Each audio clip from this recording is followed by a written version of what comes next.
Guess there's a bad storm coming through. I had done got in my spot. I'm looking for my filter. Sorry. Here we go. Because it's dark in my car.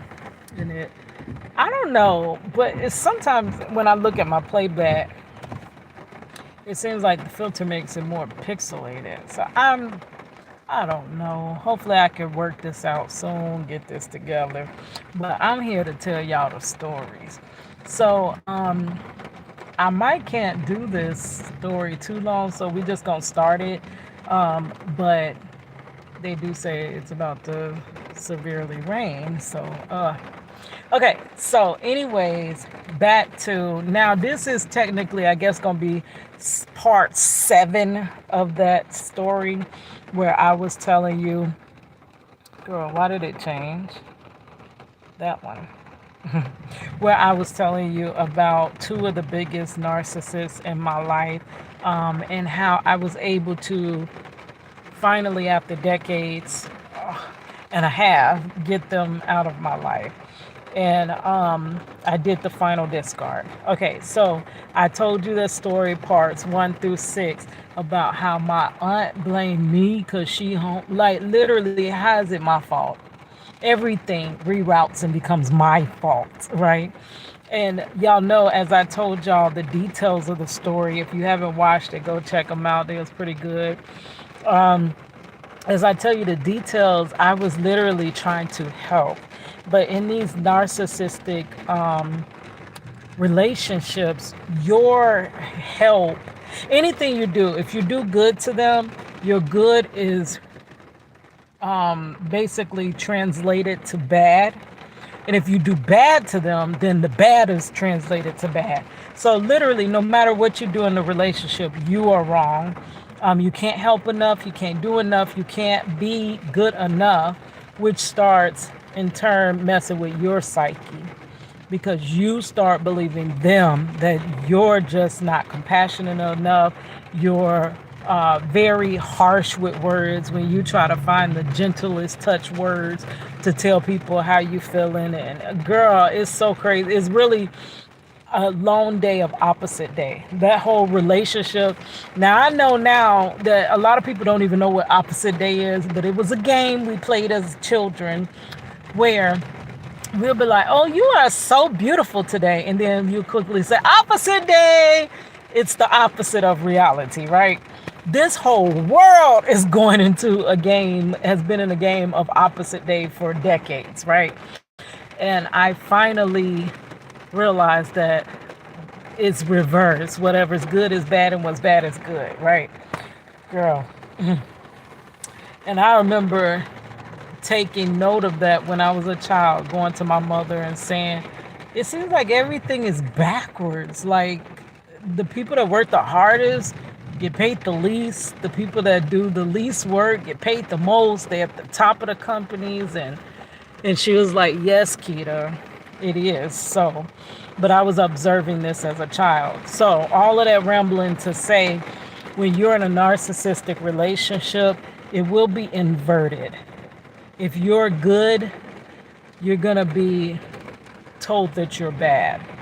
If you're compassionate, you're going to be told that you're incompassionate. You're not being more caring of their feelings, or you hurt their feelings.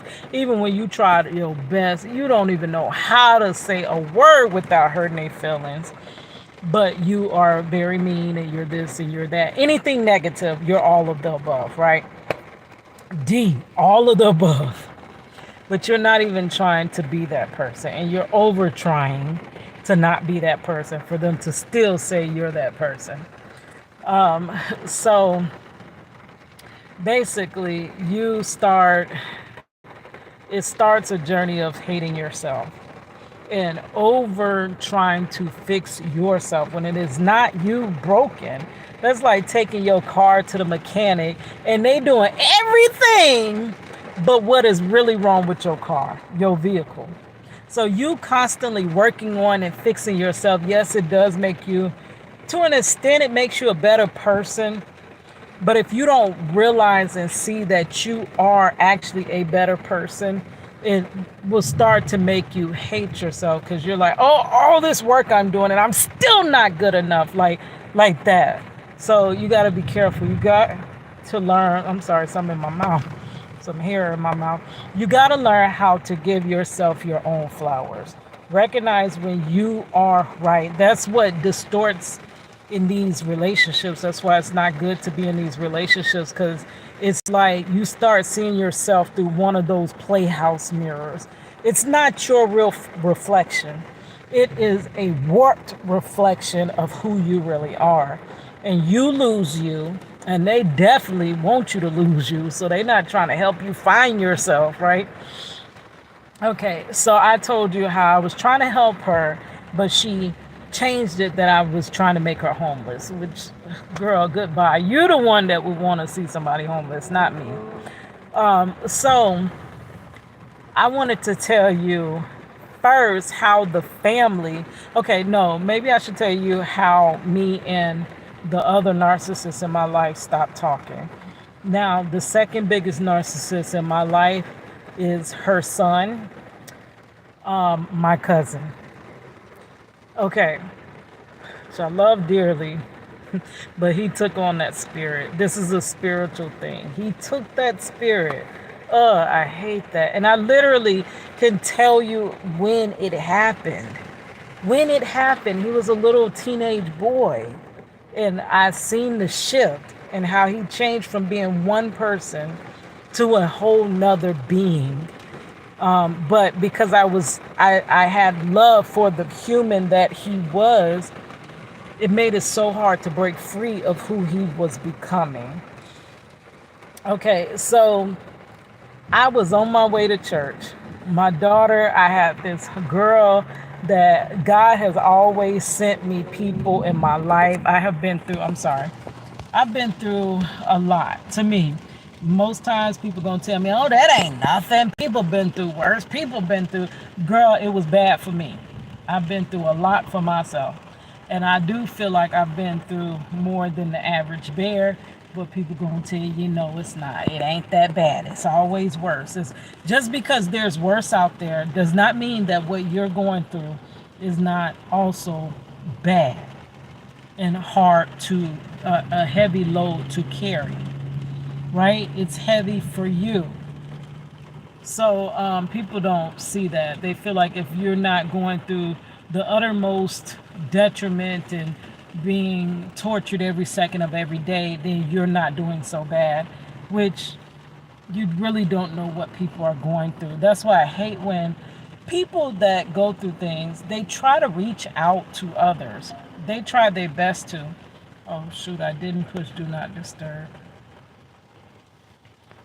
They try to reach out to others for help, but then when others analyze the situation, they either say, oh, I'm going through worse than you, so snap it together, basically like that. Or that's not that bad. People have been through worse. So you literally can never talk to a soul about nothing you're going through. But they always say, well, why didn't they find somebody to talk to? They just needed somebody. Girl, people don't be there when you need them. Girl. So God has strategically sent me people that I just needed in that moment. And in 2020, I think it was 2021, God sent me the most beautifulest angel and a coworker. Girl, that's a whole nother story time. But she would invite me to church.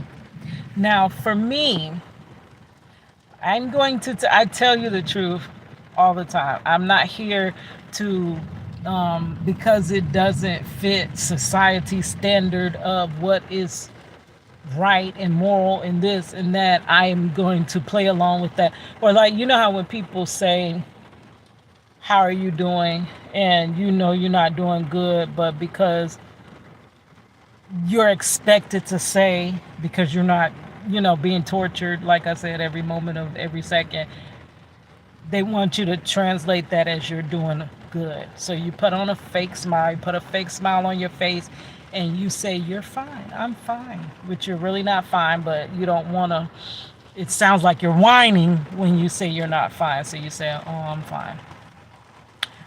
girl. But I'm gonna be truthful. When my mother passed in 2016 from an outpatient surgery, something that majority of everybody comes home from. There was a small percentage, smallest, almost minute that you can ignore percentage that she would not come back from that, and she did not come back. She was that small percent, mainly because of neglect in the industry, right? So she didn't come back. And I used to feel like God didn't hear my prayers. That I prayed, I have been longing, y'all know my journey. I have been longing for change for so long, and I've been praying since day one. People would tell you when you try to talk to people, they tell just pray. And I just hand it over to God and it's all okay. And it literally, because I tried to hand it over to God and it was not all okay. I was still going through this situation. I was still hurting. I was still confused. I was still lost and I still needed direction. I felt like God didn't hear me. Baby, I know now. He was right there. That footprints in the sand, he was right there. He was there. And now I can, in those moments that I thought I was alone and God was not there, I see that he was there. But but when my mother passed and I laid on that hospital bathroom floor praying and crying out to the Lord for my mother, and still my mother passed from an outpatient surgery, I stopped going to church. I was like, God don't hear me. I mean, I never once believed that God was not real. I, from the beginning, believed God was not real. I mean, girl, get behind me, Satan. Get away from me. Don't get behind me. Get away from me. I never once believed that God was not real. God is real. But I used to believe, and I never believed that. I'm trying to say it so it doesn't come out the wrong way. I never didn't believe that God couldn't do it. That's what I'm trying to say. But I just thought that he just didn't want to do it for me. It was like he just, like I say, you being in these narcissistic relationships, you could feel like you're cursed. And I always felt like because this curse is over my life, I cannot, God does not answer my prayers. And when my mother passed, that was it. I didn't go to church no more like that. And that was in 2016. In 2021, that's when I started working at this new location at my theme park in a sandwich shop, and there was an angel working there. And she would always invite me to church, but not right out. So fast forward, we're in 2023. Now, because I hadn't really been to a church, well, I interned in a church in 2020, and that was miraculous. Like, that was like the Lord just bringing me back. Like, you can get off course, but if you are his child, he is going to come and he's coming to seek you. He wants to be in relationship with you. And I can always see how even when I distanced, he was still there and he was trying to like draw me nearer back to him. So even in that internship in 2020, and I hadn't been to church in 4 years. Not saying that you need to go to church to have a relationship with God, because that is not it. Because there's many that are in church that have zero relationship with God. Sure, I'm seeing some lightning, and I'm bipolar. I might have to shut this off. We might have to try this again. But I don't want to stop, but I don't want to get shocked, right? So maybe that's God telling me to shut this on down. So we'll close this video up. But yeah, so that was the space I was coming from. And she invited me to church. I went to church with her a couple of times with my daughter. I got a very funny story time about the time we did come to church. Girl, if you chosen, you know some of the craziest things happen to you. It's almost comical. It's almost like that character, Everybody Hates Chris, where it's the off the wall stuff that doesn't happen to nobody, but it happens to you. Like, I got a story time about that. If I can find that, I will link that, about the crazy stuff that happened when I did visit her church. But because I really don't feel led to go back to the church that I grew up in.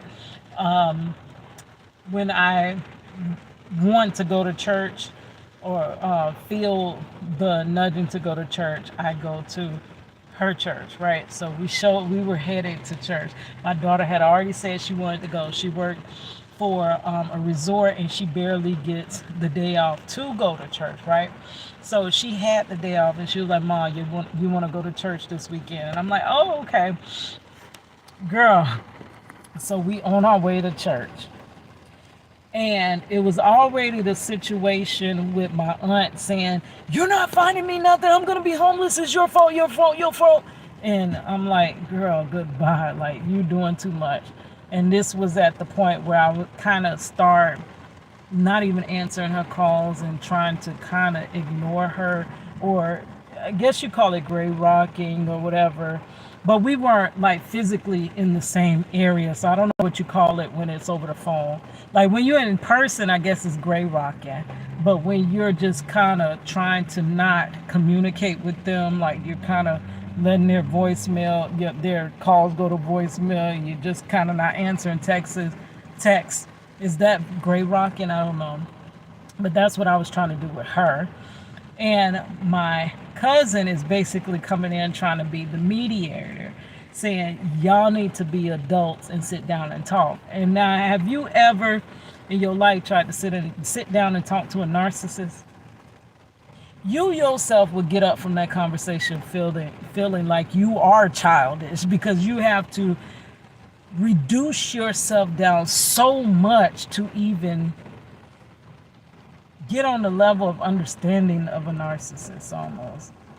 But he was basically trying to say that it was both of us. We needed to be adults and sit down and talk. And I already know we are never, you can't even get a word. What is talking, communicating? Because we're not going to be doing no type of communicating, because I can't even say one word before I'm cut off, before I'm shut down, before I'm, you know what I'm saying? So I'm headed to church, and my cousin calls my daughter. My daughter's driving, and I'm happy, I'm good, I'm ready to, and I'm like, don't answer it. And she answers the phone. There's a whole lot concerning the phone and the narcissist. I have to do a whole nother video about that, about when that phone ring and you see their name on a call ID, and you like, dang, should I answer or should I not? And you start to not answer, and then you like, all the stuff starts floating in. Well, what if this? What if that? What if? What? And so you call them back, and you like, dang, I wish I never called them back. That's everything that would go through my mind when they call. And then they wonder why nobody wants to talk when they call. Like, literally. So I'm like, don't answer it. I'm on the way to church. Remember I told you I compartmentalize. Like, when there's something stressing me, I don't deal with it in the same space and time of me having a time that I'm trying to enjoy. So I'm trying to go to church. I'm trying to enjoy. I'm trying to hear from God. So why would I conflict that with a situation I'm trying to avoid? So I told her, don't answer. She answers. And she doesn't let him know that I'm in the car. He thinks that it's just her and my daughter talking, and they're talking, and she has a phone where I can hear what's being said. So he's talking to her, and he's like, well, Mama and Keita, that's my name, need to just sit down and talk like adults. And then he went on to say that y'all avoid situations. When people try to sit down and talk to you, y'all avoid. Now, remember, the people he's referring to both are narcissists. He's a narcissist and his mother's a narcissist. So, yes, I avoid those situations. I avoid trying to talk to anybody that does not hear my side of the story. I would try it a couple of times. After that, you ain't doing nothing but giving me a headache. So, yeah, I'm definitely going to avoid trying to sit down and talk to you. When I see it going that way, baby, you ain't finna hear boo from me. You ain't finna be able to contact me, nothing. Yes, I do that. But that is literally the only way to handle them. They're not really in a mind frame to hash nothing out with you, to level headedly listen to what I perceive they did wrong and me actually get real feedback onto what I may have done wrong so that I can correct myself. I'm going to get unnecessary feedback on things that I didn't even do wrong.